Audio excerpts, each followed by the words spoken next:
네, 안녕하세요. 네, 반갑습니다. 남원 서문교회 서인석 형제라고 합니다. 잘 잤나요? 네, 장소도 바뀌고 해서 잠을 잘 못 잤을 것 같은데, 오늘 이 시간엔 제가 그 우주 기원 문제인 빅뱅 이론의 실체와 허구라는 제목으로 여러분들과 한 시간 교제를 나누기를 원합니다. 우주가 하나님의 창조 없이 저절로 생겨났다고 설명하는 이론이 빅뱅 이론이잖아요. 어제 진화론에 대해서 이렇게 여러분 배웠을 텐데, 진화가 일어나기 위해서는 아주 오래 긴 시간이 필요한데, 그것을 뒷받침하는 이론이 바로 우주가 아주 오래전에 저절로 생겨났다고 하는 빅뱅 이론이 되겠습니다. 그래서 이 빅뱅 이론이 과학적으로 정말 증명된 이론인지에 대해서 여러분과 함께 이 시간 살펴보기를 원합니다. 여기 허블 우주만원경으로 바라본 우주의 모습인데, 여기 점점이 보이는 것들은 하나하나가 은하라고 합니다. 1000억 개의 별을 가지고 있는 은하들이 우주에는 1000억 개 이상이 있다고 하는데, 우주가 엄청나게 크죠? 우주가 얼마 정도 크기가 된다고 혹시 알고 계세요? 대략 500억 광년 이상이 된다라고 얘기를 하는데, 우주가 어마어마하게 크죠. 그러다 보니까 우리는 지구에서밖에 우주를 관측할 수가 없지 않습니까? 그러다 보니까 우주를 연구하는데 굉장히 큰 어려움이 있는 것입니다. 너무나 멀리 떨어져 있기 때문에 저기 멀리 떨어진 은하나 별이 얼마나 거리가 되는지를 측정하는데 굉장히 어려움이 있습니다. 직접적인 그 관측을 통해서는 수백 광년 정도는 측정할 수 있지만, 그것을 넘어서게 되면 그냥 이럴 것이라는 가정하에 감적적인 측정 방법을 통해서 거리를 측정하고 있습니다. 아주 멀리 떨어진 은하의 빛이나 전파들을 통해서 관측을 하고 있고, 또 지구를 벗어나서 뭐 다른 은하에 가서 측정을 한다거나 그런 일이 불가능하기 때문에 굉장히 제한된 정보를 가지고 있고, 또 우리가 속해 있는 하나의 우주밖에 관측할 수밖에 없고, 또 우주의 초기의 상태를 실험실에서 재현할 수 없기 때문에 굉장히 우주에 대해서 연구를 많이 한다고 하지만 제한된 정보를 가질 수밖에 없다. 그렇기 때문에 이 정보를 어떻게 해석하냐에 따라서 아주 다른 결과가 나올 수 있다 하는 것이죠. 그래서 우주의 기원을 설명하는 두 가지 모델이 있는데, 여러분이 학교에서 배우는 진화론이 첫 번째 이론이겠죠. 그래서 우주가 137억 년 전에, 아주 오래전에 저절로 빅뱅이라는 사건에서 생겨났다는 것이 빅뱅 이론이고, 또 하나는 하나님의 말씀을 통해서 성경의 연대를 봤을 때 하나님께서 약 6천년 전에 우주와 지구 만물을 지으셨기 때문에 지구가 아주 짧은 기간에, 창조 6일 기간에 우주 만물이 짧게 하나님에서 창조됐다는 것이 성경에 이 말하고 있는 것입니다. 여러분이 학교에서 빅뱅 이론에서 배웠나요? 배운 적이 없나요? 예. 하여튼 학교에서 배우고, 또 그 여러 가지 과학과 관련된 다큐멘터리든 과학서적이든 모든 것이 우주에 대한 얘기를 할 때 시작하는 것이 우주가 빅뱅에서 시작됐다. 아주 오래전 137억 년 전에 우주가 시작됐다라고 배우고 있습니다. 예전에 나왔던 과학 교과서에 나온 내용인데, 우리 몸의 원소가 90%가 적성예성에서 왔다. 그래서 우리는 빅뱅의 결과물이고 초신성의 후예다라고 얘기를 하면서, 빅뱅은 확실히 일어난 사건으로 단정적으로 얘기하고, 과학적인 사실로 얘기하고 있고, 빅뱅을 통해서 너희들이 세상에 태어난 거라고 우리 교과서를 통해서 우리 학생들이 배우고 있습니다. 과연 이 빅뱅 이론이 정말 과학적인 입증된 이론인지 이 시간에 여러분과 살펴보는 시간이 되겠습니다. 빅뱅 이론이 무엇인가 간단히 먼저 살펴보게 되면, 과거의 우주가 아주 작은 점에 이 모든 에너지와 물질들이 가든 점 안에 같이 있었고, 그것이 폭발에 의해서 지금까지 평창되어지면서 지금의 현재의 우주가 완성되었다라고 주장하는 것이 빅뱅 이론이 되겠습니다. 1927년 벨기에의 신부 르메트리, 또 46년에 물리학자 가모프 등이 주장을 하였고, 현재는 우주의 기원에 정립된 이론으로 모든 일반인들이 받아들이고 있는 이론인 것이죠. 이 우주가 한 점에서 폭발해서 지금까지 이렇게 팽창하고 있다는 이 빅뱅 이론이 어떻게 시작되는지 이 근거가 되는 이론을 먼저 살펴보게 되면, 여러분 혹시 에드윈 허블이라는 사람 얘기 들어봤어요? 예, 아주 유명한 천문학자잖아요. 이분이 당시에 가장 큰 윌슨산에 있는 천문대에서 만원경으로 별들을 관측했어요. 이 당시만 하더라도 우리 은하 외에 다른 은하가 있다는 걸 몰랐었는데, 이 허블이 관찰해 보니까 우리 은하 외에 외부 은하가 있다. 그래서 안드로메다 은하를 최초로 관측하였고, 이 안드로메다 말고도 수많은 다른 은하들이 있다는 사실을 발견한 사람이에요. 대단한 과학자죠. 근데 놀라운 사실을 발견했는데 우리 외부 은하들을 관측해봤는데 멀리 떨어져 있는 은하일수록 은하에서 오는 별빛을 스펙트럼으로 관측해 보니까 스펙트럼을 보게 되면 이렇게 선들이 나타나게 되는데 그 선들이 붉은 파장으로 이동하는 현상, 그래서 적색 편의 현상이라고 불리는데 그 별빛의 스펙트럼의 선들이 빨간 쪽으로 이동하는 적색 편의 현상이 일어난다는 현상을 관측하였고 멀리 떨어져 있는 은하일수록 붉은색으로 치우치는 것이 더 많다라는 사실을 발견하였습니다. 그래서 이것을 해석하기를 은하들이 우리 지구로부터 아주 빠른 속도로 멀어지고 있고 아주 빠른 속도로 멀어지다 보니까 우리 소리에서 도플러 현상이라는 걸 혹시 아세요? 몰라요? 그 소리가 앰뷸런스가 이렇게 내 쪽으로 오게 되면 위 삐뽀 삐뽀 삐뽀 하다가 멀어지면 삐뽀 삐뽀 하면 소리가 줄어드는 현상. 네, 하여튼 그런 거예요. 그래서 하여튼 빛도 너무나 은하가 빠르게 멀어지다 보시니까 빛의 파장이 늘어나게 되면서 붉은색으로 그 선이 이동한다고 해석을 했습니다. 그래서 즉 은하들이 지구로부터 빠른 속도로 멀어지고 있다. 그리고 멀리 떨어지는 은하일수록 더 빠른 속도로 멀어지고 있다라고 생각을 했습니다. 그것을 식으로 나타내는 것이 허블 법칙이라고 하는 것입니다. 그래서 이 표를 보게 되면 오른쪽에서는 은하들이 지구로부터 떨어진 거리고 세로축은 은하가 멀어지는 속도를 나타내는 표입니다. 그런데 이것들이 일정하게 비례하고 이렇게 일정한 기울기를 가지는 표를 나타나게 되고 이 기울기에 해당하는 숫자가 허블 상수라고 하는 것입니다. 그래서 여기에 나와 있는 이 식이 그 유명한 허블 법칙이라고 하는 것입니다. 그래서 간단히 말해서 은하들이 지구로부터 멀리 떨어지면 떨어질수록 더 빠른 속도로 멀어지고 있다. 이것이 바로 허블 법칙이라 하는 것입니다. 그런데 흥미로운 것은 여기에 나와 있는 이 허블 상수를 통해서 우주의 나이를 계산할 수 있다고 하는 것입니다. 이 허블 상수의 값은 326만 광년 떨어져 있는 은하는 현재 초속 71km 속도로 멀어지고 있다 하는 의미를 갖고 있거든요. 그래서 이 식을 통해서 허블 상수의 역수를 구하게 되면 우주의 나이를 계산할 수 있다고 하는 것입니다. 그래서 두 은하가 처음에는 한 점에 같이 있었는데 지금 시간이 흘러서 지금 326만 광년 떨어졌어요. 근데 이 떨어질 때 속도가 이 허블 상수에 나온 대로 초속 71km의 속도로 멀어졌어요. 그런다면 이 거리를 이 속도로 나누게 되면 뭐가 나올까요? 시간이 나오는 거예요. 그러면은 우주가 처음에는 한 점에서 이만큼 멀어지는데 걸린 시간이 되기 때문에 우주의 시간이 계산된다고 보는 거예요. 그래서 이 허블 상수를 통해서 계산된 우주 나이가 137억 년이다. 그래서 우주 나이에 대한 얘기를 할 때 우주 나이를 계산하는 방법이 바로 이 허블 상수의 역수를 통해서 계산한다는 것을 여러분이 아시면 좋을 것 같습니다. 우주가 팽창하고 있다. 그렇기 때문에 아주 과거에 빅뱅에서 우주가 시작됐다는 중요한 이 개념이 되었던 우주의 팽창, 적재편의 형상에 대해서 좀 자세히 설명을 드리면 은하가 정지해 있다고 한다면 이와 같이 선들이 나타날 텐데 은하가 지구로부터 아주 빠른 속도로 멀어지고 있다고 한다면 파장이 도플러 형상에서 이렇게 길어진다. 그래서 이 선들이 어느 쪽으로 이동했습니까? 빨간 쪽으로 이동했어요? 파란 쪽으로 이동했어요? 빨간 쪽으로 이동한다. 그래서 이걸 적색 편의 현상이라고 얘기를 하고 있고 은하들이 지구로부터 아주 빠른 속도로 멀어지고 있다. 즉 우주가 팽창하고 있기 때문에 이런 현상이 일어난다고 생각했고 우주가 이렇게 팽창하고 있다면 언젠가는 우주는 한 점에서 시작됐을 거야. 그래서 빅뱅 이론이 생겨났다고 하는 것입니다. 그래서 우주가 막 이렇게 멀어지고 있다고 한다면 시간을 거꾸로 돌리면 어떻게 되겠어요? 언젠가는 한 점에 모여 있을 거라고 생각한 거죠. 그래서 이것이 빅뱅에서 우주가 시작됐다는 빅뱅 이론이 나왔다고 하는 것입니다.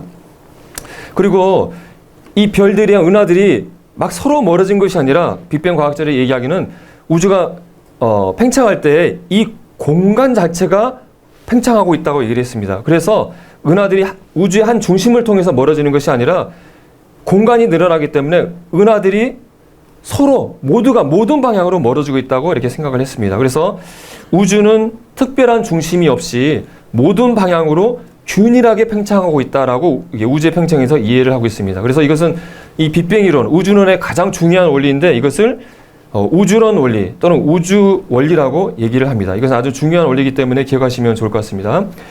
그래서 빅뱅 이론을 얘기했던 가모포가 생각을 하기를 빅뱅 때 엄청난 뜨거운 에너지 밀도를 가진 점이 폭발을 해서 그때 아주 뜨거울 때는 입자들이 막 서로 충돌을 하다가 38만 년이 됐을 때에 드디어 전자와 양성자가 결합해서 원자가 만들어지게 되면서 이때부터 광자, 빛이 이제 직진하게 되면서 우주에 이 빛이 퍼져나가게 되었다. 그때는 아주 뜨거운 빛이 이제는 차갑게 식어서 아주 작은 전파의 형태로 우주를 채우고 있을 것이라고 예측을 하였습니다. 그래서 이것이 관측되어지면 빅뱅 이론이 확인되는 것이라고 예상을 했는데 1964년 미국의 벨 연구소의 펜지어스와 윌슨이라는 분들이 여기 나팔처럼 생긴 전파 만원경을 통해서 우주의 전파들을 관측을 해봤는데 어디서 온 줄을 모르는 이상한 잡음들이 계속해서 관측된 거예요. 아주 짧은 파장이고 아주 온도가 낮은 우주에서 오는 빛들이 있다는 것을 관측을 했습니다. 도대체 이게 무엇일까 고민을 하다가 이것이 바로 빅뱅 연구자들이 얘기했던 우주 배경 복사공이구나. 빅뱅의 잔재로 우주를 가득 채우고 있는 빛이구나 라고 결론을 내렸고 이 연구는 빅뱅이 정말 일어난 것이다 라고 하는 결정적인 증거로 받아들여서 이분들은 노벨상을 받게 되었다고 하는 것입니다. 또 세 번째 중요한 빅뱅의 증거로서 우주에 수소와 헬륨이 현재 3대1 질량비로 존재한다는 것이 중요한 증거로 받아들이고 있습니다. 빅뱅 연구자들이 얘기하기를 빅뱅이 일어나고 3분 이내에 입자들이 막 반응을 해서 양성자가 P라고 표시된 양성자가 8개, 중성자가 1개가 만들어졌고 또 양성자 2개와 중성자 2개가 반응을 해서 헬륨이 만들어져서 결과적으로 수소의 원자핵인 양성자가 14개, 그 다음에 헬륨의 핵이 하나가 만들어져서 질량비로 따졌을 때 3대1의 수소와 헬륨이 만들어졌다고 예측을 했는데 지금 우주를 봤더니 실제로 수소와 헬륨 질량비가 3대1이더라. 그러니까 빅뱅이 맞구나. 이런 식으로 받아들였다고 하는 것입니다. 이 중요한 세 개의 발견을 통해서 이 빅뱅이 정말 사실이다. 우주는 빅뱅에서 생겨났구나 라고 사람들에게 받아들이게 되었다고 하는 것입니다. 자, 그렇다고 한다면 정말 빅뱅 이론이 맞다고 한다면 그 후의 연구를 통해서 빅뱅 이론이 맞다는 많은 증거들이 더 나왔겠죠. 그랬을까요? 근데 빅뱅 연구자들이 스스로 연구를 해보니까 이렇게 해서는 우주가 설명이 안 돼 라고 스스로 빅뱅 연구자들이 스스로만한 문제점들을 살펴보겠습니다. 그것은 첫 번째는 지평선 문제라고 하는데 여러분 지평선이 뭔지 알죠? 저 땅 끝에 하늘과 땅이 맞은 것을 지평선이라고 하는데 우주의 지평선이라고 얘기하는 것이 있습니다. 그래서 뭘 의미할까요? 지구에서 봤을 때 지구에서 볼 수 있는 가장 끝 우주의 끝을 우주의 지평선이라고 보는 거예요. 근데 지구에서 보니까 우주 이쪽 끝과 저쪽 끝을 봤더니 너무나 비슷한 거예요. 온도도 비슷하고 밀도도 비슷하고 너무나 똑같아. 근데 우주가 빅뱅 이론에 의해서 팽창해서 일정하게 팽창했다고 한다면 현재 이 우주가 엄청나게 큰데 우주의 이쪽 끝과 이쪽 끝은 너무나 먼 거리에 떨어져 있는데 빛의 속도로 이들이 정보를 교환한다 할지라도 너무나 멀기 때문에 이들은 온도라든가 물질 이런 것들을 교환할 수 없을 정도로 먼데 우주의 양 끝이 너무나 똑같다고 하는 것은 이 빅뱅 이론은 설명이 되지 않는다. 이렇게 멀리 떨어져 있고 서로 이렇게 만난 적이 없는데 우주의 모든 우주는 이렇게 똑같을까? 너무 이상하다. 그래서 이것을 지평선 문제라고 얘기를 하고 있습니다. 두 번째는 평탄선 문제라고 하는 것입니다. 우주가 팽창한 이후에 우주가 확 쭈그러들지도 않고 확 흩어지지도 않고 일정하게 팽창하고 있는데 우주가 확 쭈그러드는 중력에 의해서 서로 쭈그러드는 그 밀도를 인기밀도라고 얘기를 하는데 이 인기밀도라고 하는 것이 상상을 초월할 정도로 어마어마하게 작다고 하는 거예요. 그런데 이 어마어마하게 작은 이 밀도를 우주가 빅뱅부터 지금까지 일정하게 유지하고 있는 것은 이것은 확률적으로 너무나 불가능한 일이다. 지금 이 빅뱅 이론은 이 문제를 설명할 수 없다라고 얘기를 하고 있습니다. 여러분, 우주의 이 밀도가 얼마 정도 될까요? 우주에 은하들도 있고 하기 때문에 밀도가 굉장히 높을 것 같잖아요. 하지만 우주가 너무너무 크기 때문에 우주의 밀도가 너무나 작다고 하는 거예요. 그래서 우주가 이 밀도가 인기밀도라고 있는데 이 밀도를 조금만이라도 벗어나면은 우주가 그냥 순식간에 쭈그러들어 버리고 조금만 벗어나게 되면 우주가 막 흩어져 가지고 사라져 버리는 거예요. 근데 그 밀도가 10의 29승분의 1g/cm 세제곱센티미터. 이게 1g도 아니고 0.1g도 아니고 10의 29승분의 1g이에요. 우리 상상이 안 되는데 이 밀도를 설명하기를 1제곱미터당 수소 원자가 5개 들어있는 밀도래요. 사람이 지구에서 만들 수 있는 최고의 진공보다도 더 진공에 가까운, 완전 진공에 가까운, 아무것도 없는 거에 해당하는 거예요. 그런데 이 어마어마한 희박한 밀도에서 10의 120분의 1만의 오차만 생겨도 우주가 순식간에 쭈그러들거나 사라져버리는 거예요. 이렇게 어마어마한 이 밀도가 우주의 탄생부터 지금까지 유지됐다는 것은 자기들이 생각해도 아무리 생각해도 이건 말도 안 돼. 그래서 결국은 그래서 이론이 잘못했다고 생각한 거예요. 그다음에 세 번째 문제는 빅뱅 이론가들이 얘기하기를 빅뱅 초기에 아주 뜨거운 온도 가운데서 에너지가 뭉치면서 수많은 북극과 남극으로만 이어진 자석들이 만들어진다고 생각을 했어요. 우리 자석하면은 뭘로 이루어져 있죠? 남극과 북극으로만 존재하는데 남극과 북극이 아니라 북극만 존재하는 자기 담극자가 많이 있어야 된다고 예상을 했는데 아무리 우리를 찾아봐도 그런 것이 존재하지 않는다는 거예요. 이 빅뱅 이론을 만들긴 했는데 뭔가 좀 설명이 잘 안 된다. 고민을 들어간 거예요. 그래가지고 이런 지평선 문제, 평탄선 문제로 봤을 때 빅뱅으로 해서 이게 우주가 일정한 속도로 팽창을 해서는 현재의 우주를 설명할 수 없다. 아무래도 이거 틀렸어. 이렇게는 안 돼. 뭔가 새로운 이론을 만들어야 되라고 고민하기 시작했다고 하는 거예요. 그래서 나온 개념이 극팽창 이론이라고 하는 것입니다. 극팽창이라는 것은 뭐예요? 공간이 엄청나게 빠르게 팽창했다. 그런 말이죠. 이 이론을 제시한 사람이 앨런 구스라는 MIT 경대 교수님이에요. 그분이 이 빅뱅 우주가 일정하게 팽창해서는 여기 그래프 보시면 일정하게 팽창한 예전의 최초의 빅뱅 이론이에요. 이렇게 해서는 이 우주의 이 문제들을 해결할 수 없어. 그럼 어떻게 해결하면 좋을까? 그래. 우주가 처음에 시작했을 때 아주 짧은 시간에 어마어마하게 우주가 갑자기 팽창했다고 하면은 이 문제가 다 해결될 것 같아. 라고 해서 이 이론을 제시했는데 얼마나 빠른 시간에 팽창했냐면 10의 35승분의 1초에서 10의 32승분의 1초 사이 우리의 상상을 1초도 아니고 0.1초도 아니고 상상을 할 수 없는 그냥 어마어마한 짧은 시간에 우주 공간이 10의 43승배 우주가 팽창했다요. 이 의미는 뭐냐면 1m 되는 공이 1초도 안 하는 짧은 시간에 100억 광년 커졌다는 거예요. 도저히 상상할 수 없는 거죠.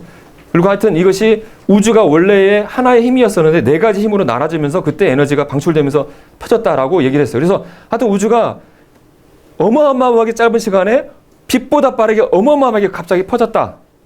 그것이 극팽창 이론이고 이렇게 하면은 이 모든 문제들을 해결한다.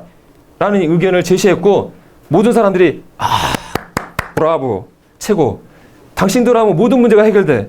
이제 빅뱅 이론이 이제 해결됐어. 라고 이제 된 거죠. 근데 과연 이렇게 어마어마하게 짧은 시간에 어떻게 빛보다 빠르게 공간이 팽창할 수 있을까? 여기에 대한 가설들을 제시하고 있지만 입증된 것은 없습니다.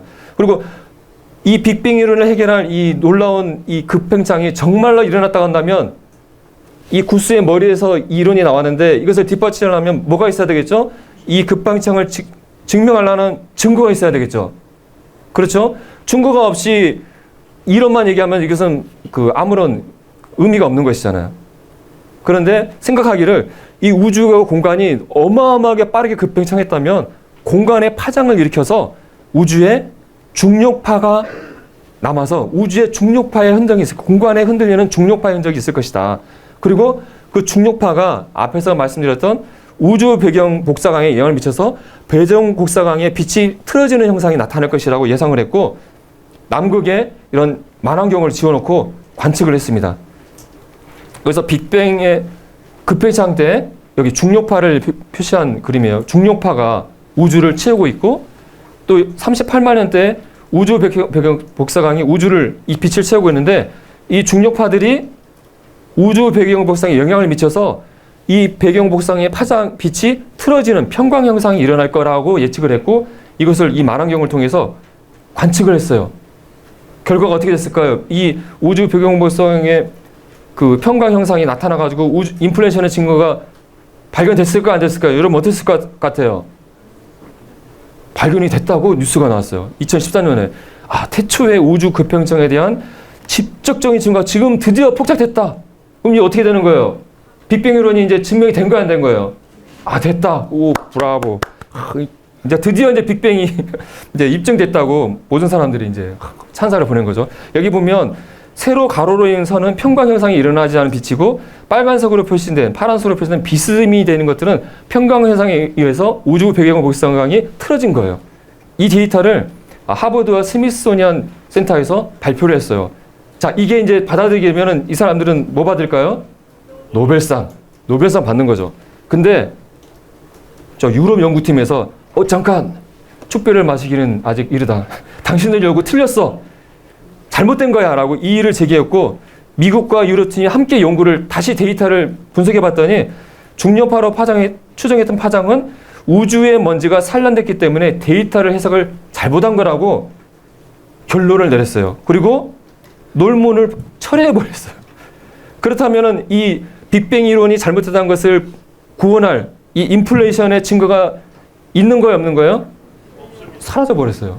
그렇다면은 이 빅뱅 이론을 구원한 인플레이션은 증명이 됐습니까, 안 됐습니까?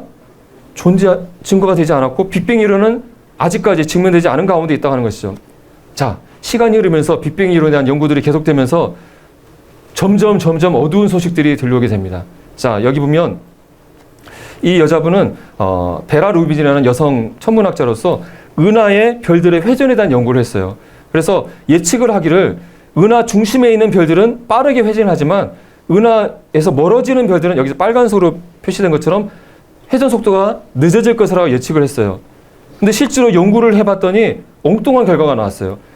은하에 가까이 있는 별들도 멀리 있는 별도 여기 파란색으로 표시된 것처럼 회전 속도가 똑같다라는 엉뚱한 예측 못한 결과가 나온 것이죠. 그래서 이것을 해석하기를 우리 관측되는 별들 말고 관측되지 않은 정체를 알 수 없지만 관측되지 않은 어떤 물질들이 이 별들에게 존재한다. 그래야만 설명된다. 그래서 이것을 암흑물질이라고 이름을 붙였습니다. 그래서 이 개념은 과학자들이 더 받아들여졌고 우주에는 눈에 보이는 별들, 은하들 말고 눈에 보이지 않지만 그것이 뭔지는 모르지만 뭔가가 있어야 돼. 근데 그것이 실제로 관측된 별이나 그런 것들보다 6배나 많은 물질이 우주에만 존재해만 이것이 설명된다고 했고 그것을 암흑물질이라고 그랬어요. 근데 여기서 암흑물질이라고 이름을 붙였는데 이 암흑물질은 관측이 된 거예요? 안 된 거예요? 관측이 안 됐어요. 하지만 있어야 돼. 그래서 암흑물질이에요. 그 다음에 또 암흑에너지라는 개념이 나왔습니다. 우주의 이전 개념은 우주가 팽창을 하면서 점점 팽창의 속도가 줄어들 거라고 예측을 했고 여러 연구진들이 초신성 폭발을 통해서 우주의 팽창 속도를 측정을 해봤어요. 그랬더니 어떤 결과가 나왔냐면 우주가 팽창 속도가 점점 줄어드는 것이 아니라 점점 더 빨라진다. 이 그림을 보시게 되면 이 팽창하는 것이 이렇게 더 빨라진다는 걸 표현한 그림이 되겠어요. 그래서 빅뱅 이론에 의한 우주의 우주 모형에서 예측한 것과 거꾸로 우주는 점점 빨리 팽창하고 있다. 그러니까 기존의 예측은 틀렸다는 연구인데 이것은 아주 이거 굉장히 획기적인데 해서 노벨상을 받았어요.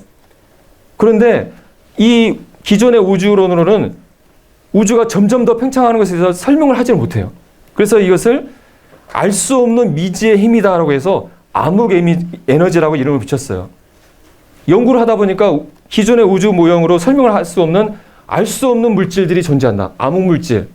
또 알 수 없는 힘이 우주를 팽창시킨다. 그래서 암흑 에너지. 이런 것들이 뭔지는 모르지만 확인은 안 됐지만 이것이 있어야만 우주가 설명되니까 과학자들에게 인정이 되어졌어요.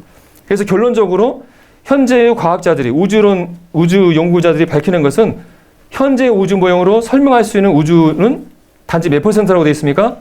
4%. 우주에 대해서 설명할 수 있는 건 4%밖에 설명할 수 없고 23%는 알 수 없는 암흑물질, 73%는 알 수 없는 암흑 에너지로 구성되어 있다고 하는 것이 현재 우주론의 현실이라고 하는 것입니다.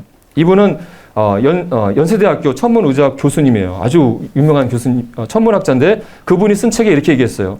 빅뱅 우주론이 맞다면 우리 우주는 4%의 아는 것과 96%의 모르는 것으로 이루어져 있다. 봐보세요. 우리가 아는 것은 우리가 거의 대부분 모른다는 것이다. 여기에 우리는 누굴까요? 그 똑똑하신 천재 우주 과학자들이 연구한 그분들이에요. 그분들이 알고 있는 것은 대부분 우리가 우주에서 모르고 있다는 것이다. 이건 제가 한 말이 아니에요. 그러면 우리는 아는 것인가 아니면 모르는 것인가? 이분이 말한 거예요. 여러분 어떻게 답하시겠습니까? 우주 과학자들이 우주에 대해서 아는 거예요, 모르는 거예요? 4%만 모르고 96%에 대해서 모르는 거예요, 아직까지.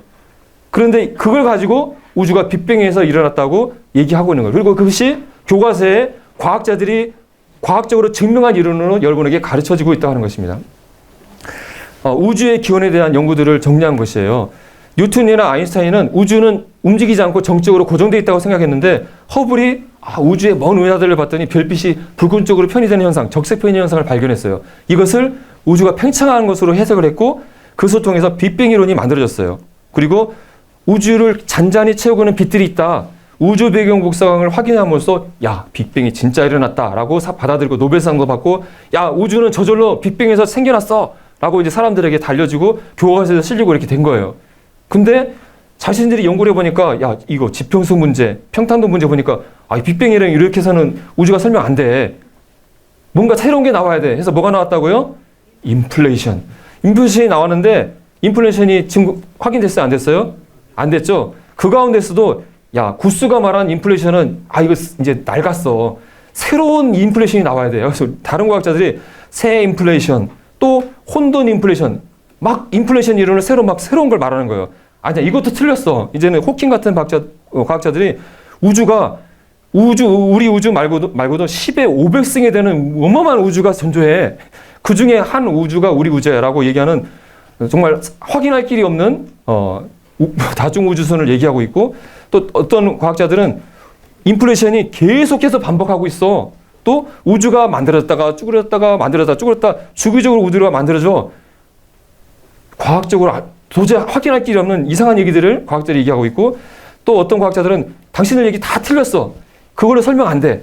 빛의 속도가 변하는 거 우주가 다 설명이 되는 거야 라고 또 말하는 이런 다양한 우주론들이 계속 나오고 있고 이 가운데 모든 과학자들이 맞습니다. 당신들이 정확히 맞네요 라고 결정적으로 하나로 모아진 우주론이 지금 존재할까 안 할까요?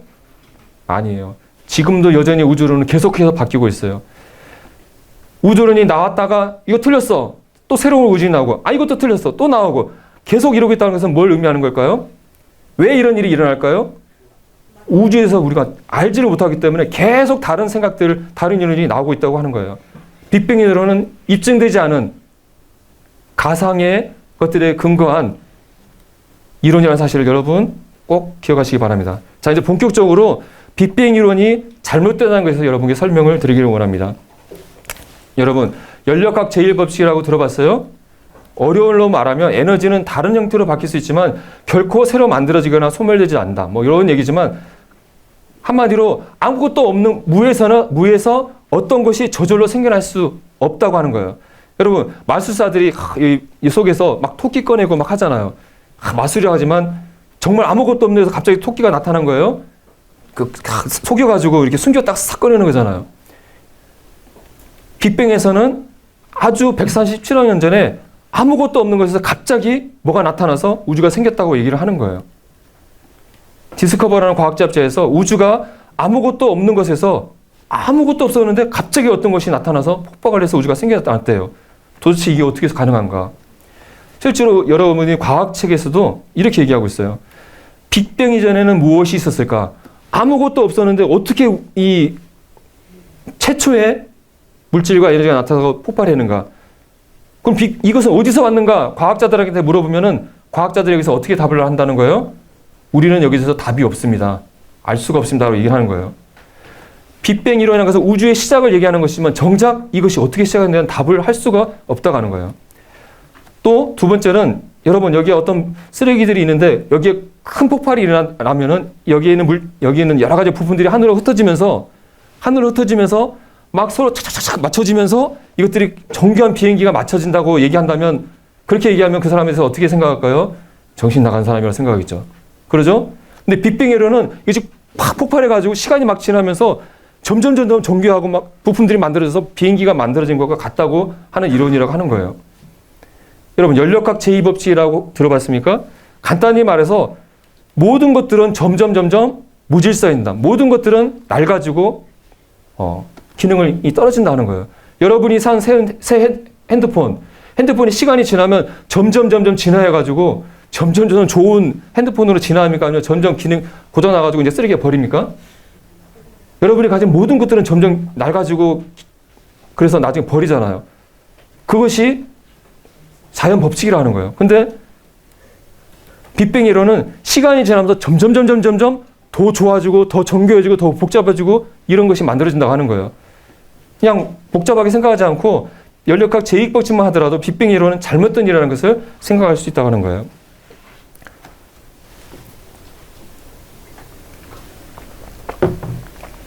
다음에는 빅뱅 이론에서 예상하는 것들과 일치하지 않은 여러 증거들을 살펴보겠습니다. 빅뱅 이론에 의한 우주의 탄생과 은하의 형성 이론을 보게 되면 빅뱅 이후에 뭐가 만들어졌을까요? 별이 만들어져요. 약 5억 년에서 10억 년 사이에 빅뱅 이후에 별들이 만들어지고 이 또 별들이 모여서 약 15년 중이 됐을 때 원시 은하, 애기 은하가 만들어진다고 얘기해요. 애기 은하는 크기도 작고 모양도 일정하지 않은 여기 이게 점들로 표시된 애기 은하고 이게 시간이 흘러서 이제 애기 은하들이 커서 성숙한 큰 은하가 약 30억 년대에 만들어져요. 성숙한 은하들은 크기도 크고 나팔 모양이나 나팔 모양이라든가 타원형, 나선 은하 모양을 갖거나 타원 모양을 가지고 있는 우리 은하와 같은 모양을 가지고 있을 거라고 예측을 합니다. 그래서 과학자들이 아주 저 멀리 떨어져 있는 그래서 애기 은하들이 있는 곳을 관측을 해봤어요. 그래서 야 애기 은하 조그맣고 모양도 없는 애기 은하가 있을 걸로 관측을 하고 딱 봤더니 거기에 턱수염을 그는 아저씨가 있는 거예요. 어른이. 그러니까 크고 분명한 나선형 구조를 가진 은하들이 관측이 되는 거예요. 조그만 애기들이 있어야 되는데 턱수염을 그는 막 털이 많은 어른들이 있는 거예요. 아 이건 빅뱅 이론과 맞지 않다. 심각한 충격이다라고 BBC 뉴스에 실린 것입니다. 또 빅뱅 이후에 3억 년이 지난 별도 나타난 시기에 자리를 봤더니 이미 거기 은하가 있는 거예요. 은하도 있으면 안 되는 자리에 똑하니 은하가 있는 거예요. 그래서 빅뱅 이론자들이 예측하지 않은 결과다라고 또 BBC 뉴스에 실렸던 것입니다. 이런 것이 한두 개가 아니면 수많은 빅뱅에서 예측하는 않은 결과들이 관측이 되고 있다는 것입니다. 또 110억 년 떨어진 곳에 초기 은하, 미세운 속한 의사가 있을 것으로 생각했던 자리를 최초의 허블 우주 망원경이 이렇게 희미하게 봤는데 제임스 망원경이라고 허블 망원경보다 훨씬 좋은 망원경이 가서 관측을 해서 봤더니 막대 모양을 가지고 있는 우리 은하와 같이 아주 성숙한 은하가 실제로 봤더니 있다고 하는 거예요. 그래서 빅뱅의 이론대로 은하의 형성 이론대로 아주 오래된 은하들은 애기 은하들이 있어야 되는데 어른 은하들이 이미 있다고 하는 거예요. 그래서 이것은 빅뱅이 말하는 은하의 형성 이론과 틀린다. 이런 뉴스들이 계속해서 나오고 있다는 것입니다. 또 앞에서 말씀드린 우주론 원리, 우주가 모든 방향으로 일정하게 팽창하고 있고 우주는 균일하다고 얘기하고 있기 때문에 우주에는 10억 광년이 넘는 더 큰 구조가 존재하지 않을 것으로 예측을 했어요. 우주가 균일하게 펴지기 때문에 10억 광년이나 큰 구조물이 생길 수는 없다. 근데 관측을 해봤더니 스페이스닷컴이라는 뉴스에서 나오기를 퀘이사라는 아주 밝게 빛나는 그 천체가 있는데 그것들이 모여 있는데 그 지름이 100억 광년이나 된대요. 10억 광년 넘는 구조물이 있으면 안 되는데 100억 광년에 되는 구조물이 있는 것은 야 이건 우주의 큰 수수께끼다라고 하는 기사가 실렸습니다. 또 하와이 연구팀에서 연구를 했는데 우주에 은하 만 개가 비어 있는 우주의 큰 구멍이 관찰되어지고 직경이 18억 광년이 된다. 여기 보게 되면 이 빨간 걸로 표시된 부위인데 우주가 균일하게 있고 은하들이 일정하게 있어야 되는데 은하 만 개가 비어 있는 큰 구멍이 관찰됐다. 이런 것들도 설명이 되지 않는다고 하는 것입니다. 또 빅뱅에 의하면 별들이 만들어질 때 아주 최초에는 수소와 헬륨, 리튬으로만 구성되어진 초기의 별이 만들어지고 이 별들이 폭발하면서 무거운 원소들이 만들어지면서 별들이 진화한다고 예견을 했고 이 최초의 별들이 지금도 많이 존재할 것으로 예측을 했습니다. 하는데 아무리 우주를 봐도 이 빅뱅 이론대로 가벼운 원소로만 만들어진 초기의 별들이 하나도 관측되지 않는다고 하는 것입니다. 이것들도 빅뱅 이론과 일치하지 않는다고 하는 것입니다.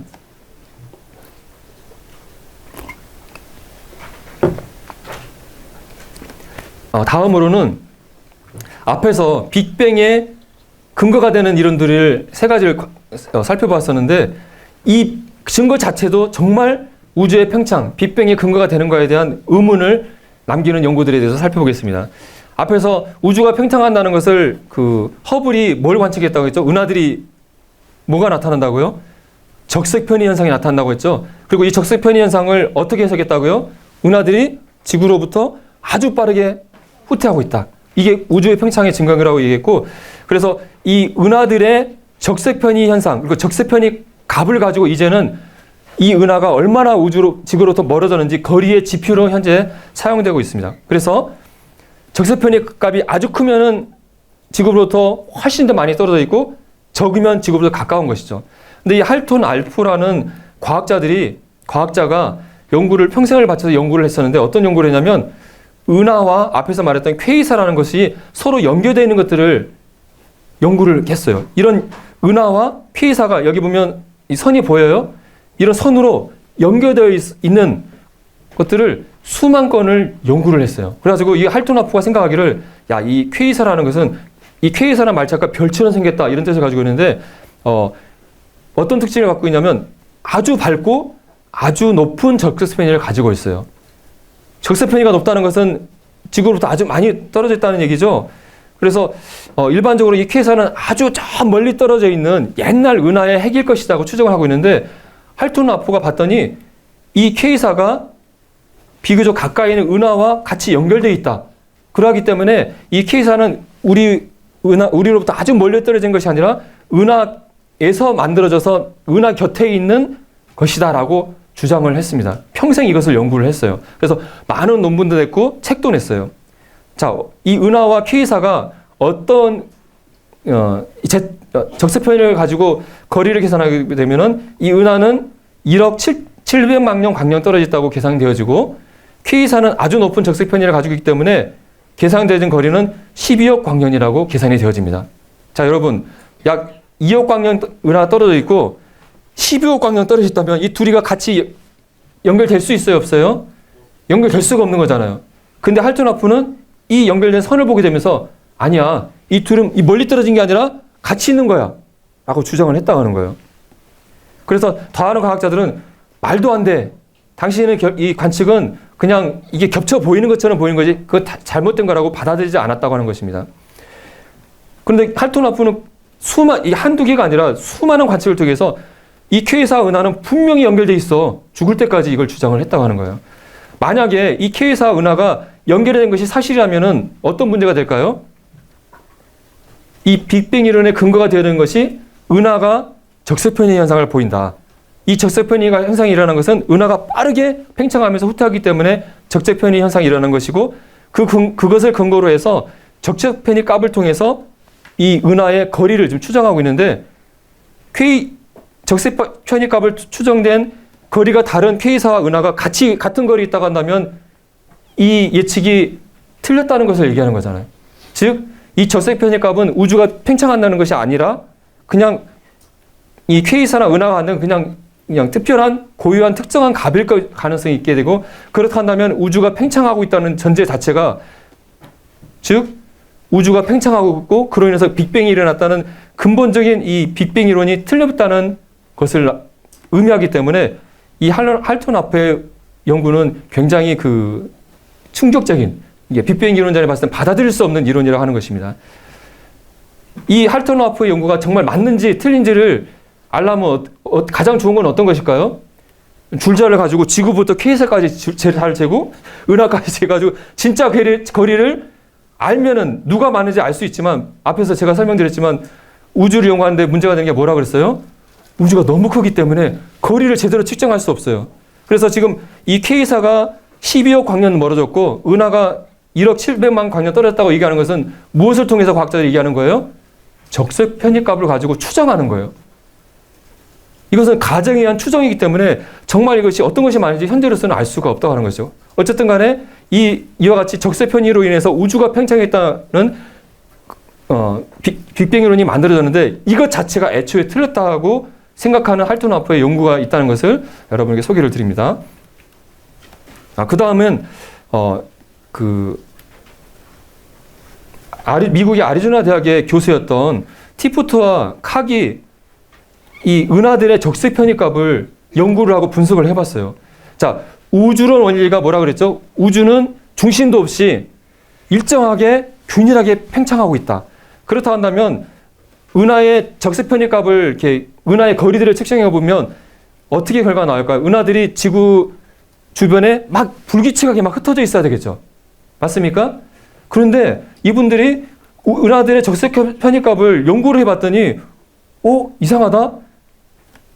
은하들이 지구를 중심으로 특정한 거리로 일정하게 떨어져 있다고 하는 거예요. 즉 지구를 중심으로 은하들이 양파껍질처럼 둥글게 모여 있다고 하는 결과를 발표를 했습니다. 즉 지구가 우주의 중심에 있다고 이렇게 얘기를 한 거예요. 그리고 2000년부터 그 SDSS라는 뉴멕시코에 있는 그 특별한 만원경인데 은하들의 적색 편입을 연구하는 특별한 만원경을 설치해 가지고 은하들의 적색 편입값을 연구를 했어요. 그리고 이것을 모아서 지도를 만들었어요. 그래서 이것은 사이트에 들어가면 볼 수가 있는데 100만 개 이상의 은하들을 적색 편입을 가지고 지구 주변의 은하들의 모습을 이렇게 지도로 만들어냈어요. 그렇게 봤더니 지구 주변의 은하들이 마치 이렇게 양파껍질처럼 일정감을 두르고 둥글게 모여 있고 실제로 정말 우주의 중심에 지구가 있는 것처럼 보이는 이런 지도가 나왔다고 하는 것입니다. 이 빅뱅 이론의 근거가 되는 은하의 적색 편입값을 연구를 해봤더니 이 중심도 없이 은하들이 막 우주에 흩어져 있어야 되는데 우리 은하가 우주의 중심에 떡하니 있고 주변에 둥글게 은하들이 모여있는 모습이 관찰된다고 하는 것입니다. 이것은 전혀 빅뱅 이론의 예측과 일치하지 않은 적색 편입값이라고 하는 것이죠. 다음에는 우주 배경 복상에 관한 연구입니다. 각국에서 인공위성을 띄워가지고 우주 배경 복상에 대한 자세한 연구를 했습니다. 우주국에서 2009년에 플랑크 위성을 띄워서 아주 미세한 그 감지기를 가지고 우주 전체의 온도들을 측정을 해봤어요. 그래가지고 이런 결과가 나왔어요. 그런데 앞에서도 얘기했지만 우주론 원리에 의하면 우주는 어쩌다고요? 아주 균일하게 분포되어 있어야 돼요. 근데 막상 우주 온도를 측정해 봤더니 자, 여러분 봤을 때 어떻습니까? 위쪽은 어떤 색이 많아요? 파란색이 많고 밑에는 빨간색이 많죠. 즉 우주가 북반구와 남반구로 남았을 때 큰 온도차가 관찰되어지고 또 앞에서 설명했던 여기에 나오는 온도가 아주 낮은 은하들이 텅 비어있는 그런 구멍들이 막 관측이 되는 거예요. 이상하다. 빅뱅과 인플루엔서에 의해서 은하들이 막 일정하게 펴져 있어야 되는데 온도들을 측정해 봤더니 우주는 너무나 비대칭을 가지고 있다. 그래서 이분들이 이 연구 툴을 통해서 설명하는 영상을 만들어냈는데 그 제목이 뭐냐면 새로운 이 인공위성 플랭크의 우주 배경 복사관 데이터는 빅뱅 이론의 모수점을 얘기하고 있다. 이 일을 제기하고 있다고 얘기를 하고 있는 것입니다. 그래서 이 과학자가 얘기하기를 이 우주에 이런 여러 가지 비대칭이 있다고 하는 것은 빅뱅 이론이 말하는 것과 굉장히 모순이 된다. 이것을 무시할 수 없다. 그래서 빅뱅 이론에 대해서 근본적으로 다시 한번 생각해 봐야 된다. 즉 빅뱅 이론으로서 이게 설명이 안 된다. 문제가 있다라고 얘기를 하는 것입니다. 이분은 제이슨 리슬리라는 천문학자인데 성경을 믿는 창조과학자입니다. 이분은 천문학을 대학교에서 연구한 박사를 학위를 받은 분입니다. 이 빅뱅에 대해서 잘 알고 있는 분이죠. 그분이 얘기하기를 빅뱅은 실험실에서 실험할 수 있거나 반복적으로 재현할 수 있는 과학의 영역이 아니다. 관찰이나 실험에 의해서 확증될 수 있는 명확한 예측을 하지 못하고 있다. 사실 빅뱅은 실제적으로 작동되는 많은 과학의 원리들과 맞지도 않는다. 그래서 빅뱅을 믿을 만한 어떠한 합리적인 이유가 없다. 천문학을 박사학위를 받은 이분이 결론을 내리고 있어요. 그럼 여러분 들을 때 이분 성경 믿는 사람이니까 이분만 그런 거겠죠. 다른 사람들은 다 빅뱅 믿잖아요. 말도 안 돼. 이렇게 얘기할 수 있겠죠. 그런데 이분 외에도 많은 성경을 믿지 않는 과학자들도 빅뱅 이론 아무리 생각해도 문제 있어 라고 생각해서 2004년도에 과학 잡지에 빅뱅 이론 나 이거 반대라고 공개적으로 서한을 냈다고 하는 것입니다. 그래서 오늘날의 빅뱅 이론은 우리가 전혀 관측한 적이 없는 것들, 앞에서 말씀드렸던 급병창, 암흑물질, 암흑에너지 이런 실제로 확인되지 않은 가상의 존재들에 의존하고 있다. 그래서 이런 가상의 물질들이 존재하지 않는다면 천문학들의 관측과 빅뱅 이론 예상은 큰 모순이 생긴다. 그렇기 때문에 이런 빅뱅 이론처럼 이론과 관찰 사이를 간격을 메우기 위해서 계속 새로운 가상의 물질들이 받아들인 것은 이런 그 이론은 없다. 딱 그렇기 때문에 빅뱅 이론은 잘못됐다고 생각한다고 이 500명이 넘는 과학자들이 자신의 이름을 걸고 서명을 했다고 하는 것입니다. 다음으로 생각해 볼 것은 성경적으로 우리가 우주를 봤을 때 우주의 나이는 약 6천 년 정도로 아주 낮다고 생각이 되어지지만 수십억 광년 떨어진 은하의 별빛을 우리가 관측하고 있다는 것은 별빛이 수십억 년을 거쳐서 지구에 도달했다고 한다면 당연히 우주의 나이가 뒷병의 이론대로 수십억 년 돼야만 되지 않겠느냐라는 반론에 이 성경대로 믿는 창조과학에서 이 별빛과 오래된 우주의 시간 문제는 상당히 답을 하기가 어려운 난제에 해당됩니다. 여기에 대해서 잠깐 생각해 보기를 원합니다. 여러분 창세기를 보게 되면 아담이 수정란으로 태어났나요? 어린아이로 태어났나요? 아담의 나이가 얼마나 됐을까요? 아담과 하와가 부부의 관계로 태어나는 걸 봤을 때 분명히 아담은 성숙한 성인으로, 하와도 성숙한 성인으로 태어났을 것입니다. 또 식물들, 열매들, 그것들도 이미 열매를 달고 있는 상태로 되어 있겠죠. 하나님께서 씨앗의 형태로 했다면 아담과 하와가 딱 창조돼서 봤는데 아무것도 없어. 씨앗이요. 이거 열매가 며칠까지 몇 년 기다려야 돼. 굶어 죽겠죠. 하나님께서는 이미 성숙한 아담과 하와와 이미 열매를 가지고 있는 성숙한 열매의 나무들을 만들었겠죠. 근데 과연 이것을 현재의 우리 과학 법칙으로 설명이 될까 안 될까요? 결코 설명할 수 없잖아요. 이것은 하나님의 창조의 능력이고 자연과학의 영역을 벗어나는 것이죠. 그런데 저 멀리 수십억 년 떨어진 별빛을 아담과 하와가 딱 봤을 때 이미 관찰할 수 있었겠죠. 하지만 그것을 우리가 자연과학의 법칙으로 설명할 수 없지만 이미 멀리 떨어진 별빛을 볼 수 있도록 하나님께서 창조하셨음이 분명할 것입니다. 하지만 이것을 현재의 자연과학으로 설명하기가 어렵지만 과학자들이 아마 이런 식으로 하나님께서 별빛을 볼 수 있도록 하셨을까라고 설명한 설명들이 있어서 그래서 몇 개 설명을 해드리겠습니다. 이분은 호주의 과학자 베리 셰터필드인데 여러분 빛의 속도가 변할까요? 안 변할까요? 변한다고 대답했습니까?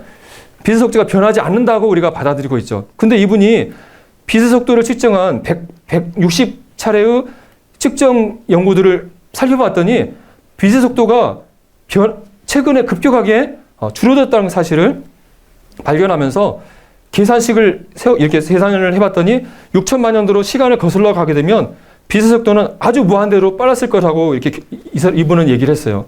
그러면서 하나님이 우주를 만들었을 때 빛의 속도는 무한대로 빨랐을 것이다. 그러하기 때문에 저 멀리 떨어진 별빛이 아담이 바로 볼 수 있었을 것이라고 예상을 했습니다. 현재의 법칙으로는 설명할 수 없지만 하나님께서 빛의 속도를 그 당시에 무한대로 빠르게 해서 보게 하셨을 것이라는 가능성을 우리에게 제시해 주는 것이죠. 또 러셀 험프리라는 물리학자, 창조과학자인데 이분은 현재의 그 적용되는 자연 법칙으로 물리 법칙으로 멀리 떨어진 별빛을 보는 것을 설명하고 있습니다.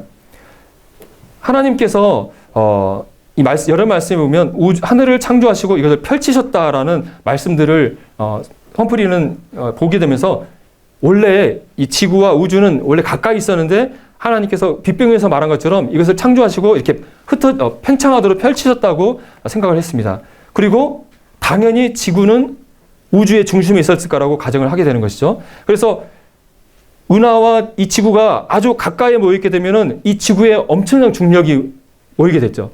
그렇게 돼서 우주와 지구가 초기에는 블랙홀과 같은 블랙홀의 반대가 되어지는 화이트홀에서 시작이 되는데 화이트홀은 블랙홀은 모든 걸 빨아들이는데 화이트홀은 빛과 물질을 밖으로 뱉어내는 반대의 성격을 가지고 있습니다. 이 화이트홀에서 시작되는데 이 화이트홀에 있게 되면 강력한 중력에 의해서 시간이 늦어지게 된다고 생각을 했습니다. 여러분 시간이 바뀐다는 거, 변할 수 있다는 거 여러분 알고 있습니까?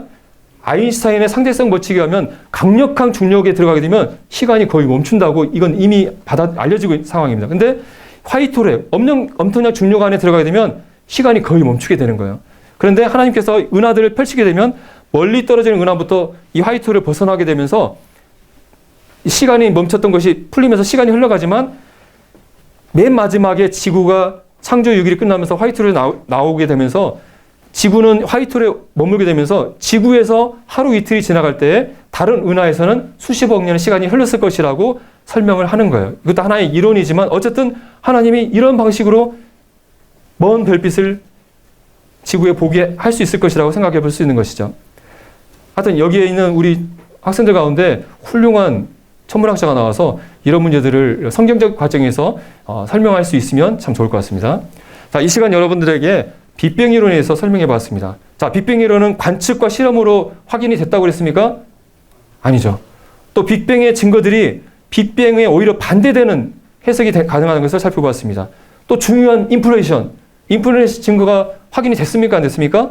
확인되지 않았어요. 또 암흑물질, 암흑 에너지가 있어야 된다고 했는데 이것은 증명이 됐습니까? 이것도 증명이 안 됐어요. 또 빅뱅 이론이 맞다고 한다면 하나의 입증된 이론이 나와야 되는데 계속 이론이 바뀌고 있다는 것은 이론이 불확실하다는 거죠. 그죠? 즉 빅뱅 이론을 증거하는 모든 것들이 불확실하다. 빅뱅 이론은 과학적으로 증명되지 않은 가설이라는 사실을 여러분에게 설명드렸습니다. 여러분 스티븐 호핑박스라고 혹시 아세요? 유명한 천문학자죠. 그분이 이제 돌아가셨는데 2010년도에 위대한 설계라는 책을 쓰면서 얘기하기를 우주가 하나님 없이 저절로 생겨났다라고 주장했습니다. 그러면서 말하기를 물리법칙, 중력과 같은 물리법칙이 있기 때문에 우주는 무에서 저절로 생겨날 수 있다고 주장을 했습니다. 여러분, 이 우주가 물리법칙 같은 자연법칙이 있으면 창조주가 없이 저절로 생겨날 수 있다고 호킹가 박사가 얘기했어요. 와, 천재 박사가 얘기했으니까 그런가 보지. 아무것도 없는 무에서 뭐가 생겨날 수 있는 거지. 앞에서 연력학 제1법칙에서 무에서 유가 생겨날 수 없다고 했잖아요. 근데 호킹 박사는 아무것도 없는 것에서 뭔가 생겨날 수 있는데 어떻게 설명했어요? 물리법칙만 있으면 아무것도 없는 것에서 뭐가 생겨난대요. 여기에 대해서 존 레노스라는 옥스퍼드 수학과 교수님이시고 기독교 병정가인 이분이 쓴 책자에서 이렇게 설명을 했습니다. 여러분, 비행기가 뭘 달고 날아가죠? 제트 엔진을 달고 날아가잖아요. 자, 제트 엔진이 어떻게 생겨나신지 아십니까? 이 제트 엔진이 어떻게 생겨나면요, 제트 엔진이라는 원리가 있어가지고 저절로 생겨났어요. 만든 사람이 저절로 생겨났다니까요. 여러분, 이렇게 제가 얘기하면 여기 정말 훌륭한, 맞습니다. 고개를 끄덕이겠습니까? 아니면 저 선생님이 약간 이렇게 됐어라고 생각하시겠습니까? 이 제트 엔진은 영국의 발명가인 프랭크 휘틀이 제트 엔진의 원리를 가지고 만든 거예요. 아무리 물리법칙이 있다 하더라도 그것이 저절로 만들어질 수 있는 것이 아니라 그것을 만든 사람이 있어야만 만들어지는 거잖아요. 즉 아무리 물리법칙이 있다 하더라도 이 우주가 저절로 생겨난다고 하는 것은 말도 안 되는 소리라고 하는 것입니다. 여러분, 우주가 아무도 저절로 생겨날 수 없다는 것을 생각해 봤는데 그러면 이 우주는 어떻게 생겨났을까요? 누가 만드셨을까요? 우리 말씀을 통해서 너희는 눈을 들어 누가 이 모든 것을 창조하였나 보라. 누가 창조하셨나요? 네, 우리 성경을 말씀을 통해서 이 우주 만물을 창조하신 분이 바로 창조주 하나님이라는 사실을 우리는 발견할 수 있을 것입니다. 그리고 다음 시간에 우주의 미세 조정을 통해서 하나님께서 우주를 어떻게 창조하셨는지 설계적인 증거를 또한 살펴보게 되면서 하나님이 우주를 만물을 어떻게 창조하셨는지 더욱더 확실히 알게 되길 바라면서 제 시간을 마치겠습니다. 감사합니다.